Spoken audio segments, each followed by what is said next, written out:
Olá, turma! Como vocês estão? Eu creio que vocês estão bem, eu também estou bem. Hoje a nossa aula tem como tema a Primeira República em crise. Vamos descobrir por que aconteceu essa crise, quais foram os fatores que provocaram essa crise. Mas, primeiramente, vamos dar continuidade à construção do nosso hábito. Se coloque num lugar silencioso, confortável, com o seu material à mão. Isso é muito importante, vai fundamentar, vai te dar condições de você compreender melhor a videoaula, ok? Vamos para a nossa leitura? Diversos setores da sociedade brasileira estavam insatisfeitos com o regime oligárquico durante a década de 1920. O principal motivo dessa insatisfação era o excesso de privilégio exclusivo para os grandes cafeicultores. Esse excesso de privilégios mantido pelo governo do regime oligárquico fez com que outras classes ou outros setores da sociedade daquela época ficassem insatisfeitos com aquele governo. Dessa maneira, ao longo dessa década, o governo das oligarquias cafeeiras passou a sofrer uma oposição cada vez mais forte. E aí nós vamos lembrar daquela política do café com leite que forma essa oligarquia cafeeira, daquela política dos governadores, e é justamente dentro desse contexto que nós vamos compreender como essa crise se construiu.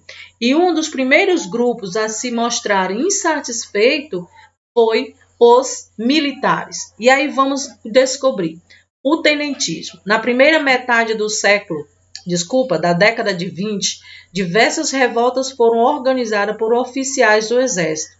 As principais revoltas ocorreram entre os anos de 1922 e 1924 e ficaram conhecidas como tenentismo. Qual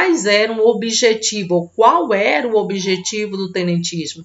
Era promover reforma nas instituições republicanas, principalmente por meio da centralização do poder e do fortalecimento do nacionalismo. Então, o movimento tenentista tinha esse viés, ou esse propósito, promover as reformas das instituições republicanas e também fortalecer o nacionalismo. Era chamar os brasileiros para que eles pudessem perceber o sentimento de pertença. Esse país é nosso, nós podemos e devemos cuidar desse país.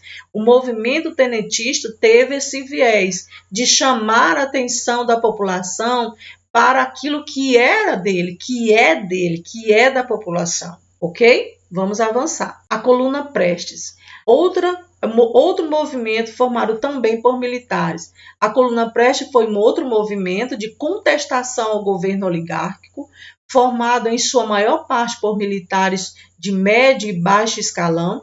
Teve início nas rebeliões tenentistas ocorridas em 1924 no no Rio Grande do Sul e em São Paulo, sob o comando do capitão Luiz Carlos Prestes. O movimento reuniu entre 800 e 1.500 pessoas e saíam em grande marcha pelo território do Brasil.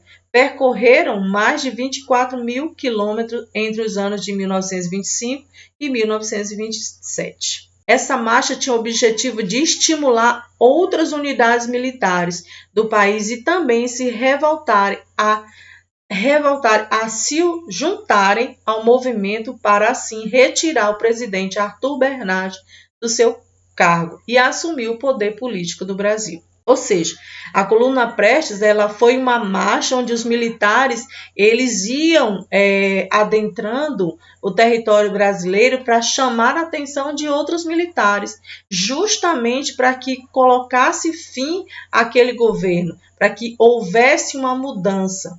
Mesmo tendo um forte sentimento nacionalista, o movimento não tinha um projeto revolucionário, mas sim o desejo de transformar o país, livrando da corrupção e das antigas práticas políticas por meio de reformas constitucionais. Vamos lá. Os efeitos da crise de 1929 no Brasil. Houve uma grande crise econômica nos Estados Unidos E essa crise abalou também a economia brasileira, que naquele momento o nosso país era um dos maiores exportadores de café e por conta da crise ocorrida nos Estados Unidos, a economia foi para baixo. Houve uma queda muito grande na economia naquela época. A economia brasileira, que dependia das exportações, foi gravemente atingida com a crise.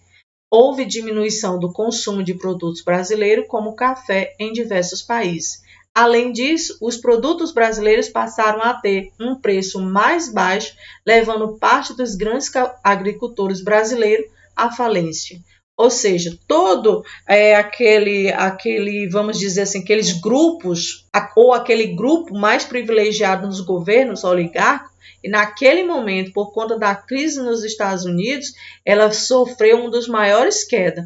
Por quê? Porque a sua produção já não era tão valorosa como antes da crise. Esse processo acelerou a crise de poder que ocorria no Brasil, contribuindo para enfraquecer ainda mais as oligarquias cafeeiras que controlavam o poder no país. O fim da Primeira República. Como ocorreu? No contexto da crise política, da crise causada por conta da crise nos Estados Unidos em 1929, houve um grande desentendimento entre as oligarquias paulistas e mineiras, ou seja, aqueles políticos que formavam aquela política do café com leite, eles estavam se estranhando, eles tinham aí uma desavença, por assim dizer.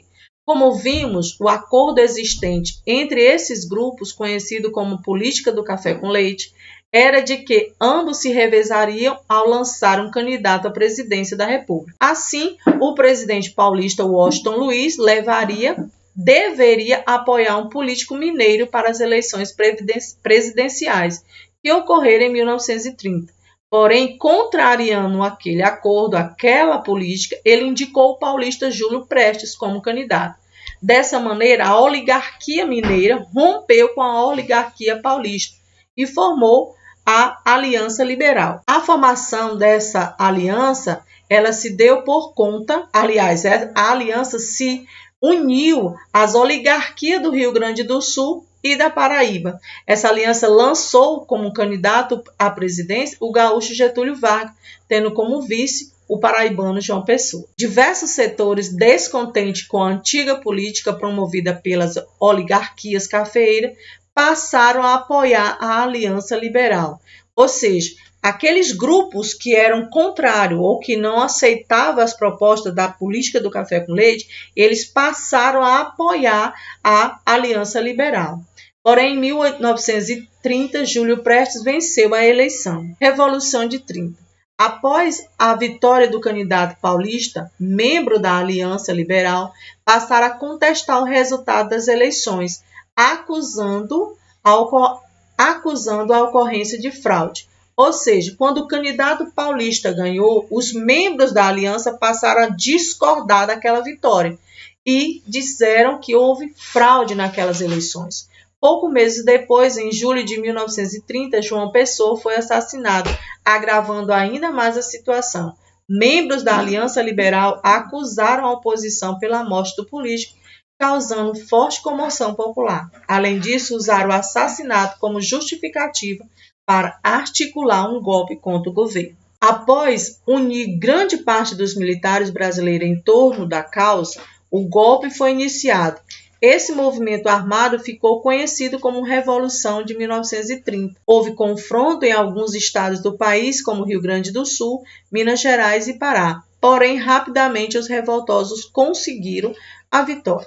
E aí, em 3 de novembro, o presidente Washington Luiz foi deposto e Getúlio Vargas assume o poder. O governo provisório. Após assumir o governo, Getúlio Vargas adotou medidas para centralizar o poder em suas mãos, como o fechamento do Congresso Nacional, a suspensão da Constituição de 1891 e as substituições dos governadores estaduais por interventores federais, com exceção do governo de Minas Gerais. Essas medidas desagradaram principalmente as oligarquias paulistas, que não aceitou os interventores indicados por Getúlio Vargas e passaram a defender maior autonomia para o Estado. Revolução Constitucionalista de 1932. A insatisfação com o governo de Getúlio Vargas fez com que os paulistas organizassem a Frente Única Paulista, movimento que reivindicava a elaboração de uma nova Constituição para o país. Diversas manifestações foram realizadas em torno dessa causa, que se tornou cada vez mais forte e popular.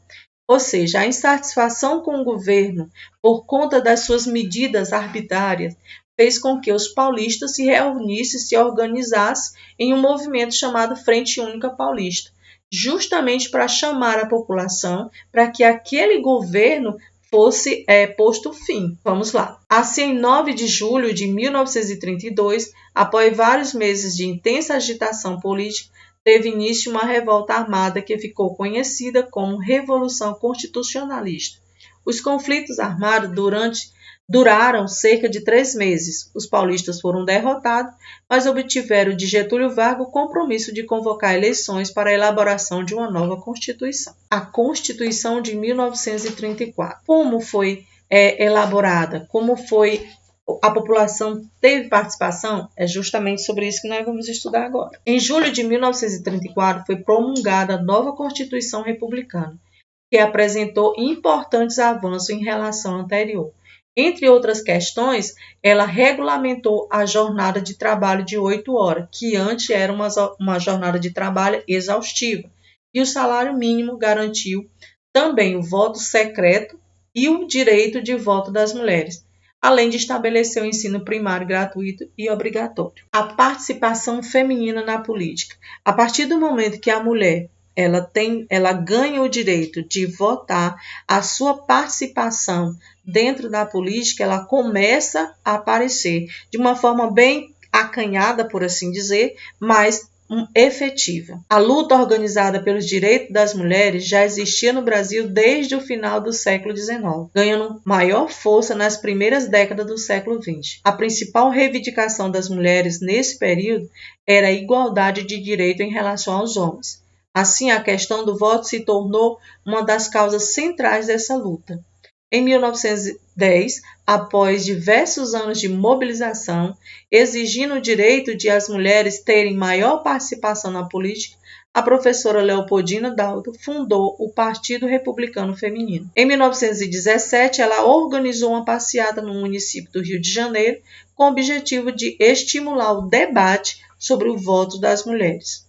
Além dela, outras mulheres se mobilizaram, entre elas a bióloga Betty Lux, nascida em 1894, no município de São Paulo. Ela teve um importante papel na luta pelos direitos das mulheres brasileiras e na organização do movimento feminista. Assim, as ações voltadas para a conquista de direitos políticos para as mulheres se intensificaram durante a década de 20. As mobilizações feministas não foram em vão. Além de garantir o voto às mulheres, a Constituição de 1934 assegurou também outros direitos, como o de que elas se candidatarem a cargos políticos.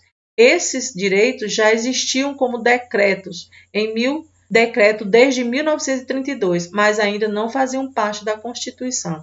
A partir disso, a médica Cartola Pereira de Queiroz foi eleita a primeira deputada brasileira. Como resultado de décadas de mobilização feminista, a Constituição de 1934 contemplou ainda outras reivindicações. Então, essa foi a nossa aula. Espero que vocês tenham gostado, espero que vocês possam realizar uma segunda leitura e realizar também as suas atividades que estão propostas no nosso roteiro.